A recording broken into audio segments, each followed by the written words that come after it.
All right, let's talk about the Marvels. So, with this movie, I wasn't really looking forward to it too much. Like, I wasn't dreading it. I know some people out there, and we know those people out there, were probably dreading it, or probably weren't going to watch this at all, really. I don't know. Or probably were going to hate watch it. But yeah, I wasn't like dreading it, but I was kind of like, I'm going to go see it. Like, Marvel still, like, the MCU still has significance with me a little bit. Like I'm definitely gonna go see the movies and watch the shows just because I want to talk about them and I want to see them. So yeah, that's how I go about things with the MCU still. And I like Captain Marvel. I like the first Captain Marvel. I like Brie Larson as a character, and I like Miss Marvel too. I like the TV show. That was a good show. I think that was actually one of the better MCU Disney Plus shows we had. Except the ending wasn't like that great for it, but I still like the show. So yeah, that's where I come from. And then of course I like Monica Rambeau in WandaVision. So yeah, I was looking forward to see how they're doing this. So with this movie, I would say it's okay at best.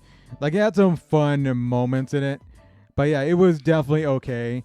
And I think most of those moments come from the first act of the movie where we have Monica, like Captain Marvel, Monica, and Miss Marvel teleporting and switching places.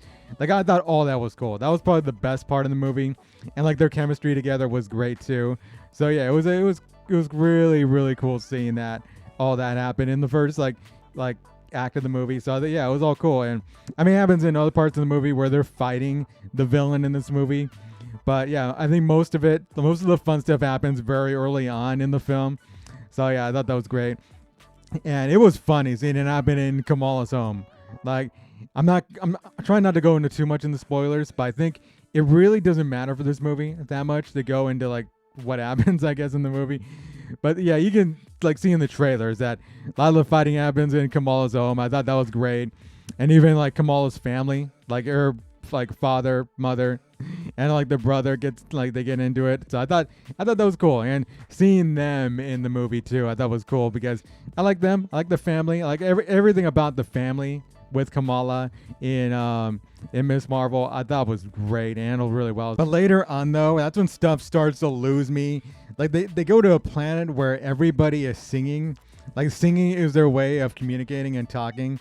And it was cool at first. It was kind of unique at first, but as it went along, it got a bit annoying, and it was almost like I would say it's almost like Pitch Perfect when the singing goes into Pitch Perfect.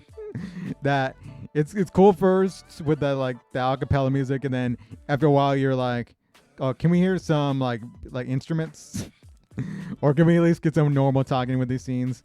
So yeah, I thought that was it was cool first, but yeah, it got annoying, and there's even like a little like I don't want to give it away too much, I guess, but it was like a princess scene involving one of the characters. And there's an actor that's in the scene too. It's like a big Korean actor, like a big Korean named actor. I forget his name, but he was all right. He didn't really get anything to do really, just to be in the scenes. So I thought, yeah, he's all right. And yeah, and there's a scene also later in the movie with the little kittens that were acted like the little flurkins, I guess, if you want to go by but they're kittens pretty much. But it was goofy, it was funny, and yeah, it was cute. It was like a cute scene. Like I didn't really have a big problem with that scene, except it didn't really match. It didn't really match tonally of what was going on, like adjacent to that scene. So it was like okay, like because they're fighting the villain, like Captain Marvel, Miss Marvel, and Monica are fighting the villain, and it's kind of like going back and forth between that, and it just was kind of like just weird. So I thought it was like, oh yeah, but still, like the kittens, I thought was cute. So yeah, it was pretty funny, and yeah, and the fights against the villain weren't really memorable. There's like two fights they have against the villain, and yeah, really they're not memorable in this movie. So yeah, and I'm gonna go into the villain later because I think the villain was kind of a waste here. But to the characters, of course I liked all three ladies in it, like Miss Marvel, Captain Marvel, and Monica. They're all great, but yeah, definitely the standout is Miss Marvel, and having like Iman Vellani, I think that's her name. She carries the movie. She carries the movie. Like she is a delight in this movie. Like she was great in Miss Marvel, and yeah, having her in this movie, like she's great, and she feels like she's having fun. She's great, and with those scenes with Captain Marvel early on, where she's all giddy. I thought that was pretty cool. With her just it pretty much meeting her hero. That's pretty much what it was. And yeah, I like Brie Larson and Tiana Paris as Captain Marvel and Monica also. But there was a conflict between them that carried on a little bit too long. Like it's of course a conflict about Captain Marvel leaving and doing that stuff on other planets and saving like other planets, and she's not being there for like her mother, of course. That had to go through cancer, and yeah, it was like it just stayed on too long. I don't know. I just carried on too long. It just felt a little bit forced. Like I didn't really get much into that. So yeah, but I still thought like they were good. I thought like I thought they were good, and yeah. But let's get to this villain because like the villain is extremely forgettable. Like I didn't even know her name. Like even after watching the movie, I was like, what was the villain's name? I don't even know. But her name was Dar-Benn, played by Zawe Ashton, who's actually the wife or fiance of Tom Hiddleston, which is crazy because I think it's pretty cool that like we have Loki, of course, ending with Tom Hiddleston, like the finale here, and then having his wife in a movie that's opening the same day as the finale. I think that's pretty cool. That's really cool, actually. It's just a shame that they didn't give enough for her to do because she is a really good actress. I think she pulls that off really well. They just didn't give like the villain enough to do in the movie. They gave her barely anything. Like she's basically a plot device with this movie. She has no depth in it. And yeah, barely anything to do in this movie.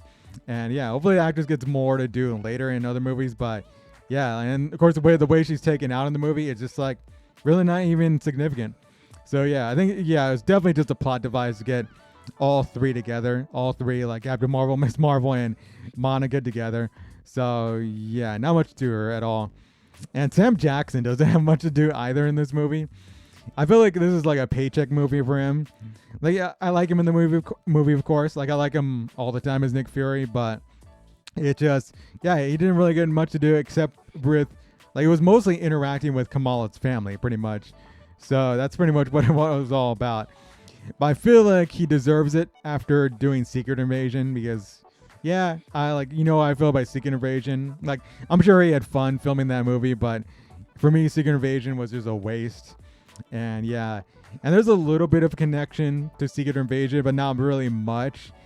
But that's the thing about these MCU movies right now is that with them being connected to the movies and shows, I can see why they're losing fans because for this like movie, you kind of have to watch some shows and movies. Like definitely the first Captain Marvel, and then you have Miss Marvel, which I don't think is necessary. You have to watch Miss Marvel because they start her character out in the movie with kind of like a cute way. So I thought that was pretty cool to like get people knowing what she's about and how she is.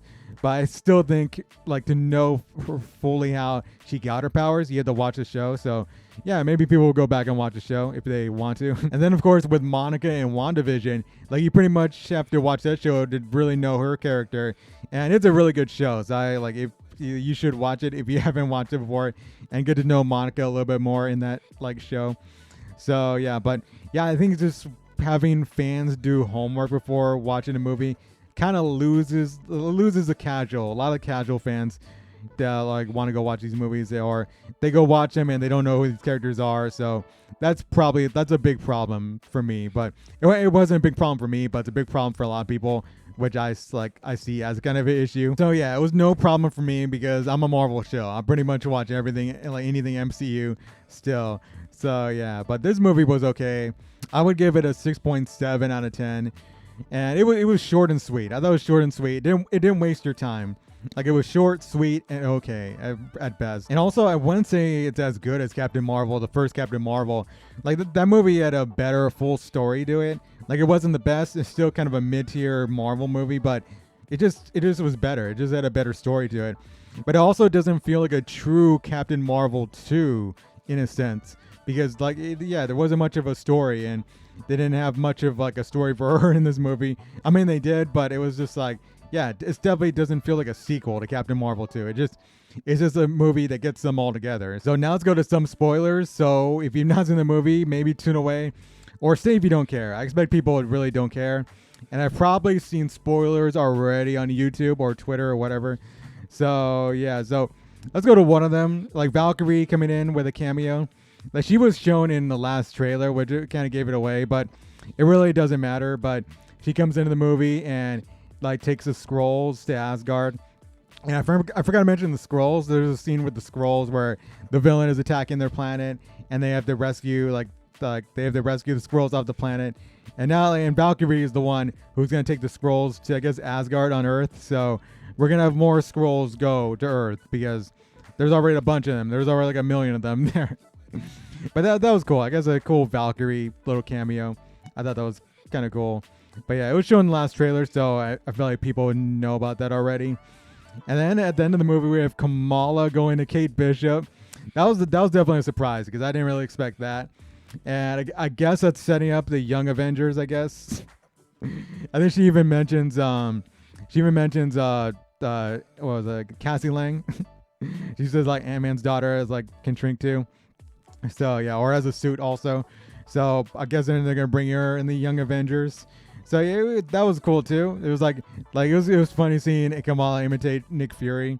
Like I don't know why she would know, I guess, what Nick Fury said, but I mean it's a movie. It's a movie, so whatever. Maybe Nick Fury told her what to say to Kate Bishop because she wants to set up the Young Avengers. But that was cool. It was just weird how they showed that at the end of the movie, but they didn't really. I expected maybe like Avengers music to be playing, but they didn't really do that. They just immediately cut the credits.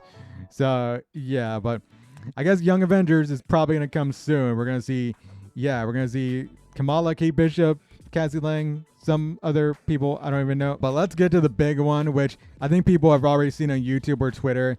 But it's Monica going to the other universe because of course she pretty much I would say sacrifice her stuff. Like she's the one to fix that hole to another dimension, but she ends up on the other side. And what we see in like that mid-credit scene is her waking up to, I guess, what was like a doppelganger to her mother. Like the doppelganger of her mother is actually Binary, like an X-Men character in like that other universe. So yeah, that was pretty cool. And then we also saw Beast, which I think Kelsey Grammer did the voice of, and that was a rumor. That was like a rumor that Kelsey Grammer was gonna be Beast in the like after credits, and I was kind of like, what, is that really a thing that would get people to watch this movie? But I don't know if it was really like a thing that they wanted to pull people to get to watch this movie in theaters. But yeah, but I don't really know who Binary is. Like I'm not really that much of a follower of the X-Men. But yeah, that was kind of cool in a way. It was like cool. They like, I know Beast mentions Charles in like some way. So I'm kind of wondering, are these going to be the X-Men going forward in the movies? Because it's kind of weird if you have Kelsey Grammer voicing Beast. Like I guess you can still have him voice Beast because I don't think that was really him, because I think it was like a more like a CGI Beast. So yeah, but it was cool, and it's cool to have like her mother, or like the actress that played her mother. I forget her name, but she played the Captain Marvel and Doctor Strange in the Multiverse of Madness. So yeah, her playing Binary. She's playing a bunch of characters now, and if she's gonna be part of the X-Men, I think it's cool because yeah, it gives her more to do. Like I don't want her to just be Monica's mother and be in flashbacks. Like yeah, I want her to have a big part because she's a really good actress too. And also she was in the last James Bond movie, and she was good in there. I think it's the best post-credit scene we've had in a while in an MCU movie, and it's probably the highlight of the movie. Like I don't want to be too cruel to the movie, but yeah, that was probably the highlight. That's probably the only thing people want to see, and people were just watching it on YouTube or Twitter or whatever. So yeah, and it's gonna be interesting if they follow through with that with the X-Men and having these characters in it. So yeah, you can give me your thoughts on the Marvels or any of these spoilery moments in the Marvels. What did you think about the movie? What do you think about these spoilery moments, the mid-credit scene, all that? So yeah, give me your thoughts. And until next time, I'll see y'all later. Rabble out.